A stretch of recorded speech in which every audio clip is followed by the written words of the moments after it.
All right, so hi. I was wondering if here are also marketing experts who know the feeling when suddenly Facebook campaigns get expensive and growth is just stagnating and you don't really know what to do because, like you've just done what you've done the last years, but it doesn't work anymore. And maybe there are also brand experts here that hate that they always have to explain why brand is so important and why you have to think about messaging in performance marketing as well, and also have to explain why it does feel like brand is expensive. If that's the case, then you're right here. Welcome to our masterclass in which we are going to show you why it is so important to unite brands and performance goals to be sure that you can actually grow and take all the opportunities and unleash your full potential. My name is Hillevi, not Hillary, and I'm the COO of DCMN. And with me on stage today is Matthias Riedl, our founder, co-founder, and CEO. Thank you, Hillevi. Amazing. A big hand. Give a hand to Hillevi. Fantastic. So, welcome everyone here. So we are super happy to be here. Yes. And to show you actually something we worked for a very, very long time. It's the first time we're gonna show it in public. And and this is really important for us. And also, I think you also care about your marketing. I'm quite sure you do. I'm Matthias Riedl. I founded DCMN 11 years ago with my partner. And back then, every startup had the same problem. They had an amazing product, but nobody knew about it. We kind of overcame this problem by turning television into a performance channel. We did that by developing our own software, DC Analytics, which is kind of a Google Analytics for television. So you can measure your cost per visit, your cost per order, whatever you want. Until today, you can even measure radio and out of home. And the good news, 2 weeks ago, we just opened up this software so everybody can kind of use that. But doing all that and helping over 400 brands growing over the last 11 years. Also, as a company, we grew. We are now over 175 people around the globe. We discovered a new problem. Because every startup and every fast-growing startup hits a growth plateau. It is not the question if you hit that growth plateau, it's just a question when do you hit it and what do you do then? In the last 11 years, we saw that a lot of times with our clients. We added television in the mix. We grew another time. But then suddenly, even then, growth plateaued.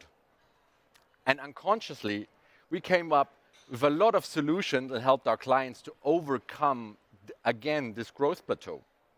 But today, and that's why we are super happy that you are all here, we decided to turn this knowledge and give it to everyone. And we made a framework we call the Brandformance methodology, which is basically a holistic marketing framework where you can use to overcome and to get the full potential out of your marketing. Because, as I said, we did it so many times, and this is a pattern. So we are very, very sure that this pattern can be applied to every fast-growing startup and can help you. And when you were a CMO, Hillevi, and you worked with us as an agency, Two times. 2 times, 2 times, basically. Yeah. So to be honest, I do remember being a CMO and just being under this constant pressure. This pressure to be delivering the results that were needed, being under the pressure also to explain the results that we gained. And it became harder and harder. And obviously, when we also hit that growth plateau that Matze talked about, because we experienced it as well with starting with just like focus on online marketing, then brand came into account as well. And it got even more complicated because suddenly you had like all your performance metrics and you were quite sure about them. And then brand came into play and you were not sure how to deal with that and also how to explain it to your stakeholders again. Exactly. So basically what we are facing all, we had this fight, brand against performance. And obviously it felt like this constant struggle and who is right and who is wrong. But honestly, there's a new thing.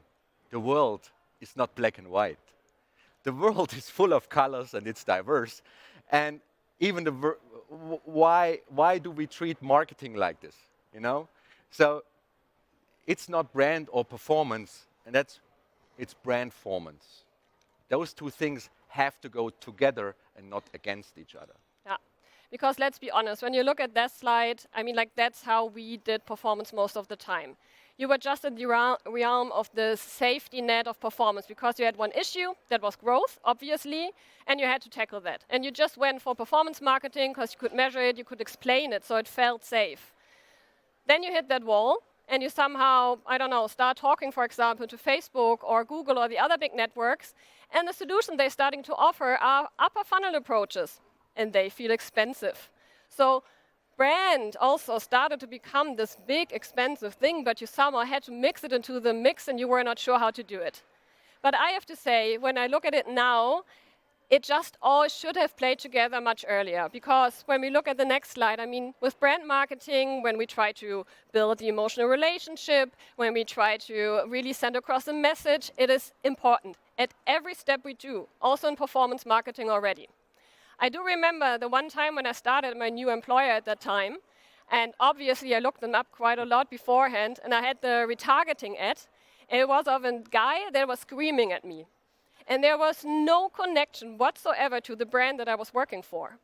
And when I started, I asked them like, okay guys, so why did you decide to retarget me like 1,000,000 times actually with this ad? And they were like, yeah, because it's the best clicking one. But just think about the potential that was lost with everyone who did not click on that ad, because they had no chance whatsoever to connect this ad, the performance retargeting ad, to your brand in any way. And that for us is completely lost potential. And that is something that in the future we should just avoid. So the old way, in a nutshell, we looked with a limited view on activities, we measured the activities, but we did not connect those activities together. So we had a siloed measurement view. And plus this, and the result is stagnating growth. That's just as simple as that. And we saw it so many times. So, because Brandformance should be a happy marriage. I mean, like, just look at the two of them.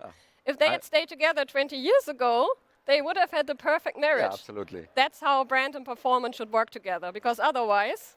Yeah, I love Bennifer, by the way. So I love that they're together again. You know, happy they're back together. Yeah. So you should bring those things together. Otherwise, you get this crazy, messy divorce, which is, by the way, the most expensive divorce ever happened.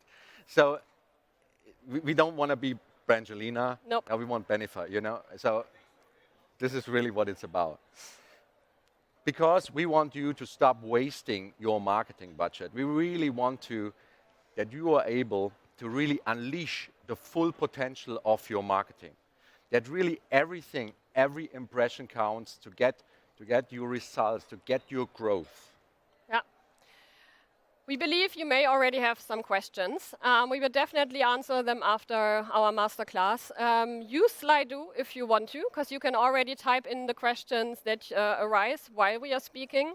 You can either download the app or just open it in your browser. And if you then type in the code, you will directly land like in this masterclass, and all your questions will be seen. You can also vote on them.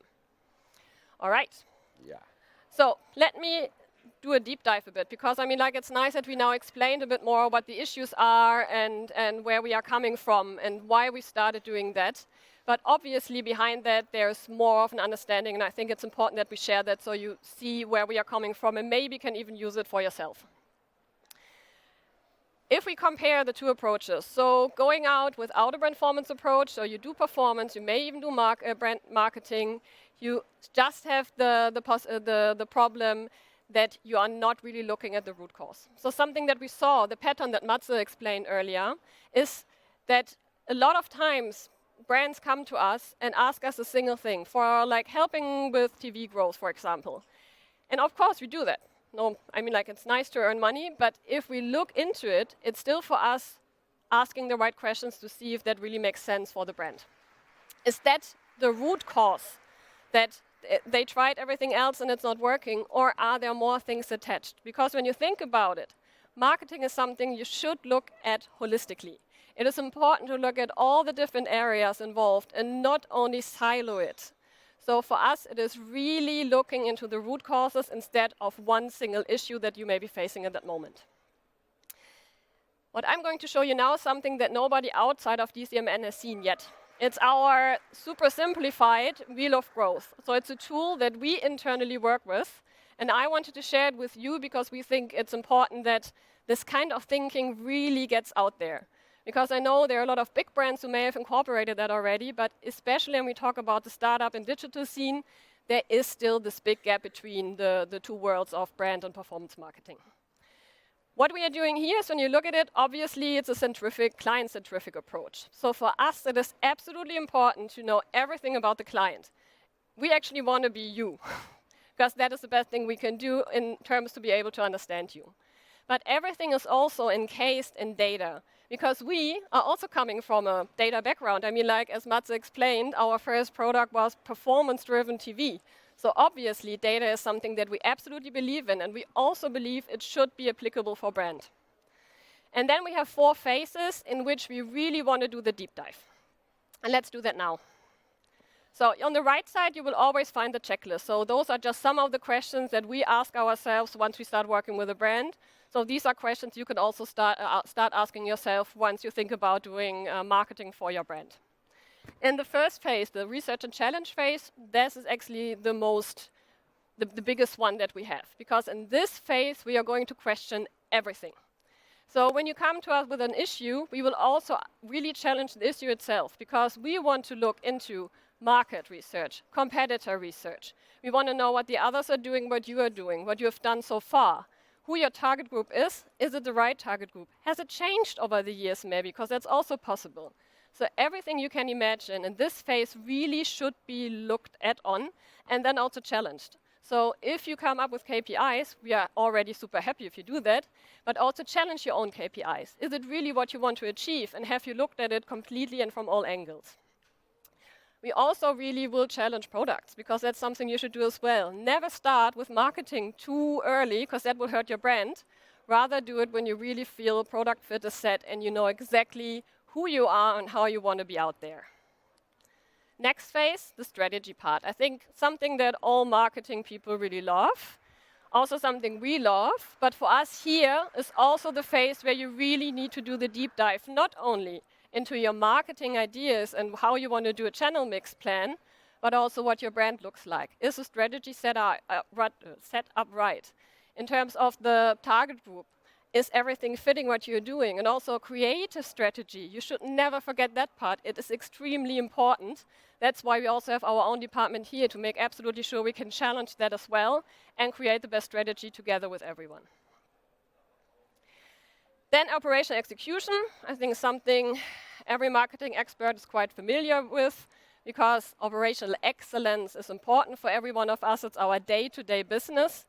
And here, everything is up about checking, are we in line with the expectation that we set? Is the strategy working so far? And what can we do to really optimize what we are doing at the moment and to get the best out of it? It's a whole combination. Also here, data is absolutely relevant. Check all the metrics you set at the first phase and see if they are working the right way. This, to be honest, is my favorite part, because I'm an absolute data nerd. I just love the deep dive into data. The more complicated it gets, the happier I am. But it's also a lot, so we should not forget that. Luckily, we may have found a solution for that issue. Mats is going to show you something later on. But nevertheless, in this phase, it's really about understanding everything you've done. Is the measurement successful? Are we achieving the desired goals? If not, why not? So learning, that is something that you should never forget in this phase.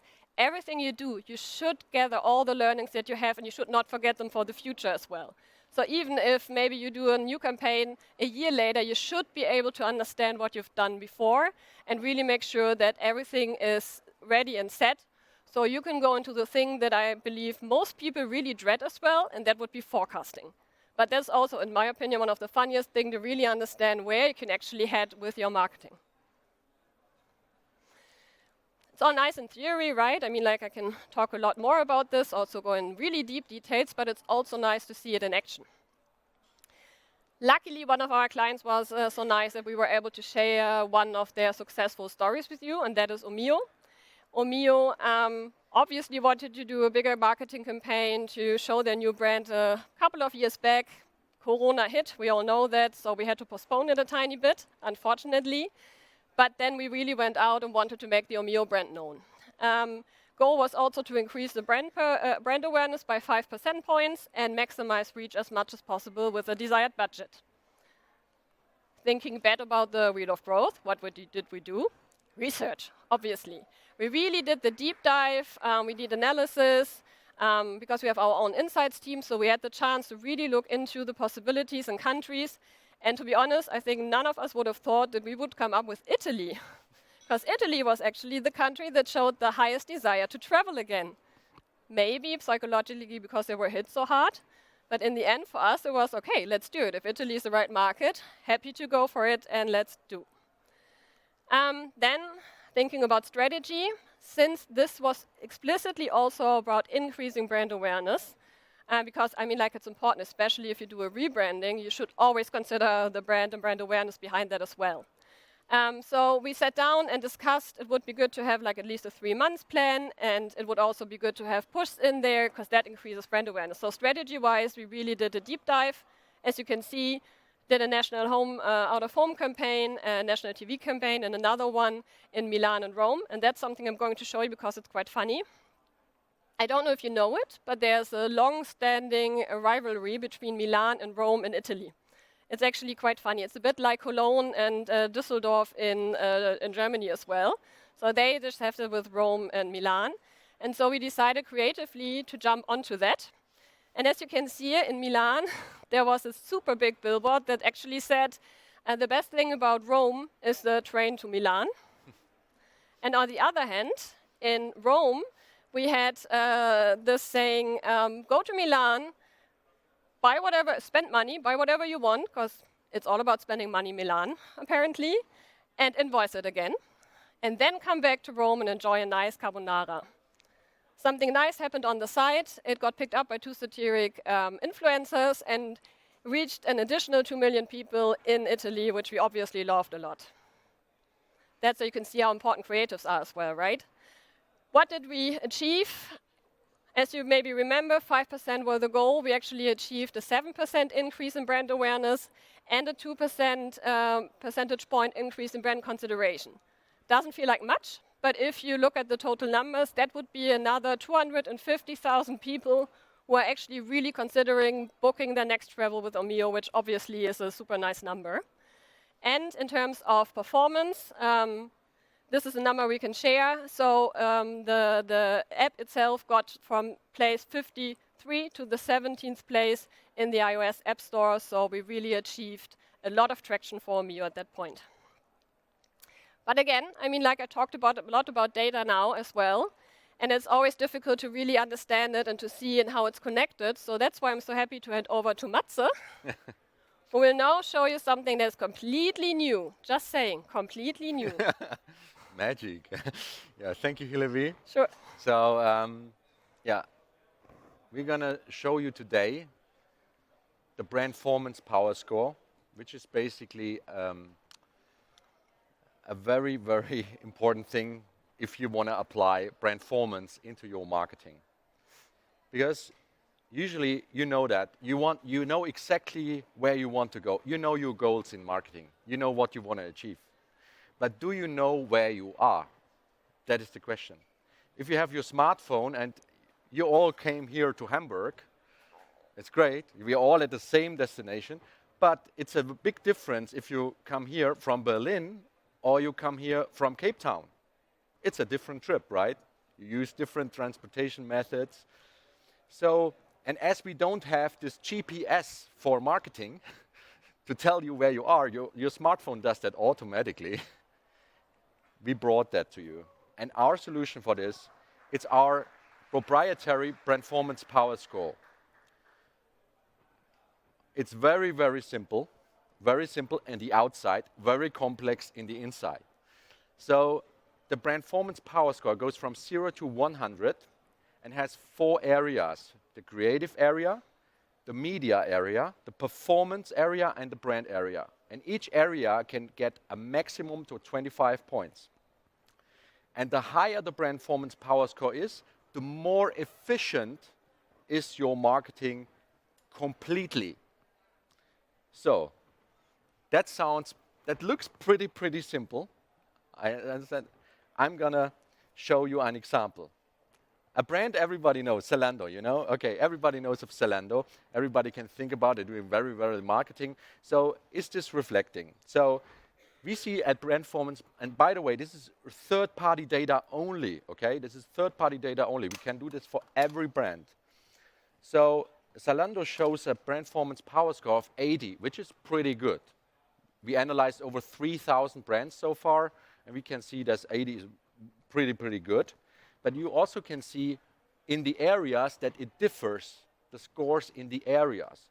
So you can understand in which area you have room for improvement and where you have to focus on to make your next smart decision where you go on. Also, this is just kind of also for some other examples, the benchmark, we know they have very high brand metrics. This is from our digital brand tracker. And you can see high awareness, 88%, consideration, 55, users, 39. And from all areas, we can see, okay, what is the strength, what is the weakness? So, let me introduce you to our colleague, Jan-Paul de Groot, our Global Director of Data. He's not here, he's in Amsterdam. So, but he will explain to you what is happening behind the scenes to come up with that score. So, here we go. Hi everyone, my name is Jan-Paul and I'm the Global Director of Data at DCMN. I'd like to give you a peek behind the curtain of the Brandformance Power Score and explain you a bit what it consists of. For this exercise, we have a look at Zalando's Power Score, as you will probably be familiar with them. So, the first chunk of data we insert tells us how and to what extent media platforms have been used. For this exercise, we've worked with gross media spend data, which is available to us via Nielsen. The second element we put in is brand consideration data. In this case, we proactively track Zalando's brand metrics with our digital brand tracker. But even without this information, the calculator would still work, only less precise though. Then we assess the extra share of voice, or in other words, the balance between the advertiser's share of voice and share of market. Here, share of search is an easy to obtain but solid substitute for share of market, as the latter is rather hard to come by. Following up on that, we track the creative quality. And for this, we've developed a proprietary scorecard, which allows us to assess creative elements and weigh performance and branding focused attributes together.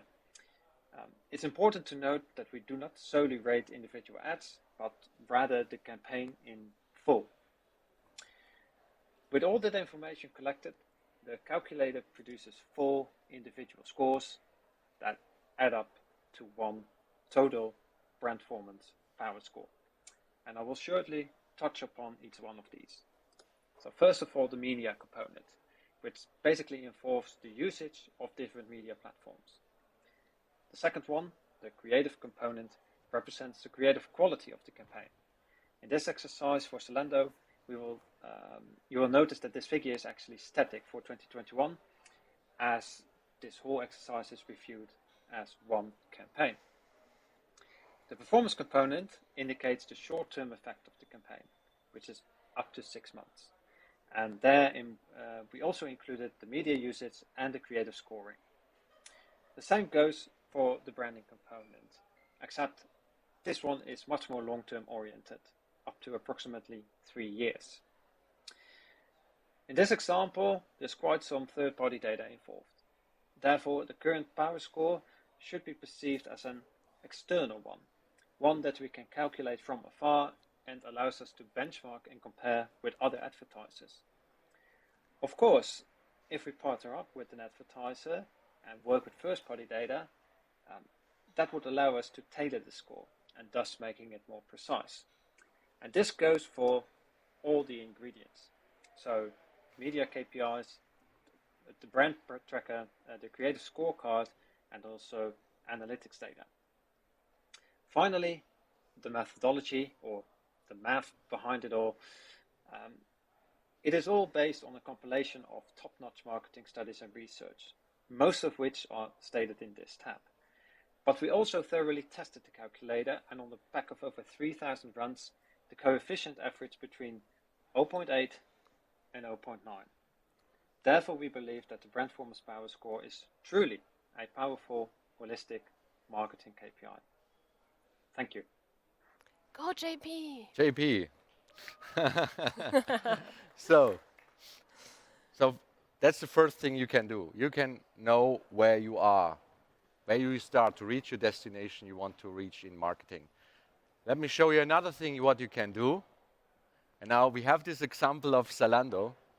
And let's say you are one of the competitors. Let's say you are About You. So wouldn't it be interesting to look at the Brandformance Power Score on About You about this? And you can see, that's a small thing, you see that plus behind the score. You have a 75, which is, by the way, very good scores as far as we can see, because we all know they were very strong in marketing. But you can see also differences. I just want to highlight here the plus behind the 75. We talked about this new problem, overcoming the growth plateau. When there is a plus after the number, it means you're probably not going to hit so hard this performance plateau. Basically, that means that kind of how the marketing is put together is very solid for further growth. So, and if we put those two brands together, what can we reach about it? Yes, Zalando has a higher score of 80. About You, a 75 plus. But when it's about growth, there's a higher likelihood that About You will grow Stronger. faster, more efficient with their marketing. This is what we can see from our data. So, but there's one more thing, because I think what you all want to do, besides know where you are, to compare, you want to improve your Brandformance Power Score. So because that's all it is. So why having a score what can you do with it? And there's the thing.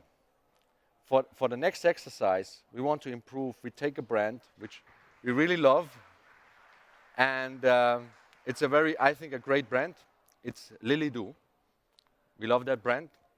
We looked at the power score and see, okay, of course this is not Zalando, of course, yeah, but a very, very good brand, very sympathetic brand. And if you can see on the power score, you can see where the scores are. You can see there's above the line usage, etc. You can see the digital brand tracker.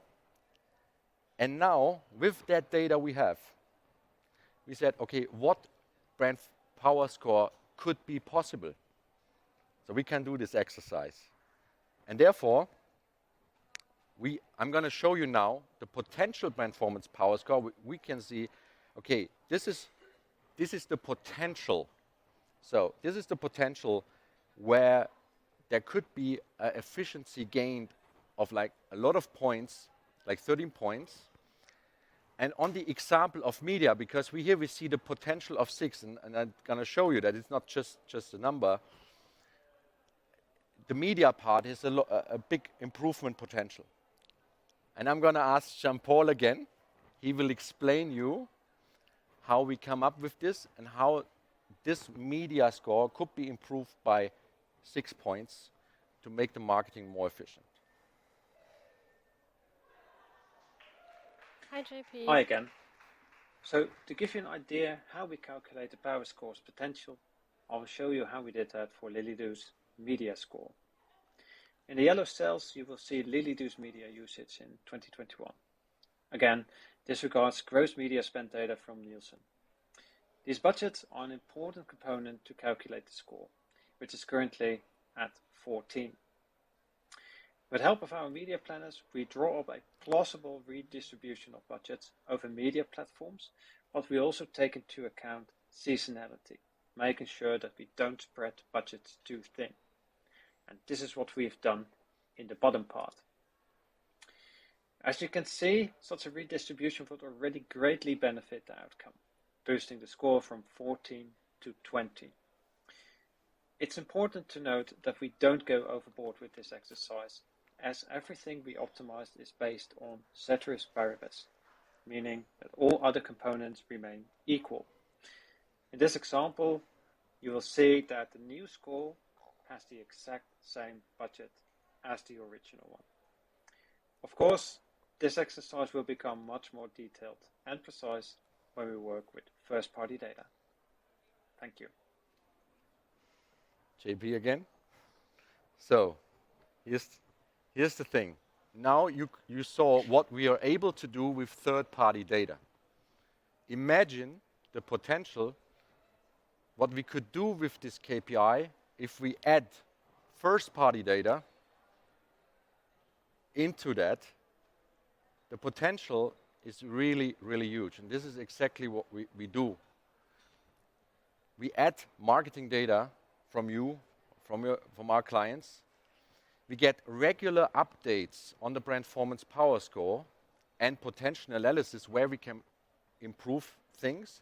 Also, we could predict the effectiveness of your planned campaigns, and that will make you feel very confident in making smart decisions. Yep. Right, Hillevi? I wish I had that a couple of years back when I was in the position to make those. Yeah, and all, again, why are we doing this? Because we want that you unleash the full potential of your marketing. Our mission is really to grow the market leaders of tomorrow. This is what in our headline. This is why we founded DCMN. We really think that really startups and young companies, they are the Coca-Colas of tomorrow. And everything in DCMN we do is to create opportunities for exactly those brands to really make an impact. So instead of just looking at trees, so as I explained, just looking at the data and maybe understanding only half of it, even though I love to really do the deep dive, it is just so much better for the stakeholders when you're explaining everything you're doing if you have an easy solution for that and can just easily explain it. So instead of seeing the trees, seeing the whole forest is where we want to head together with you and where we see the potential of tomorrow. So let's put Brandformance into action. That's an invitation.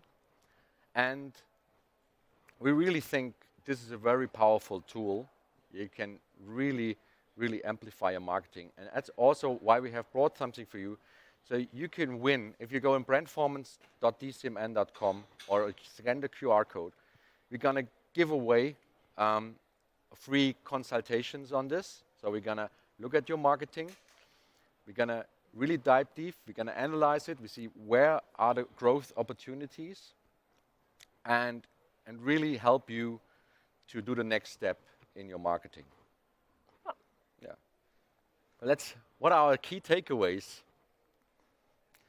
We want you to measure your marketing holistically.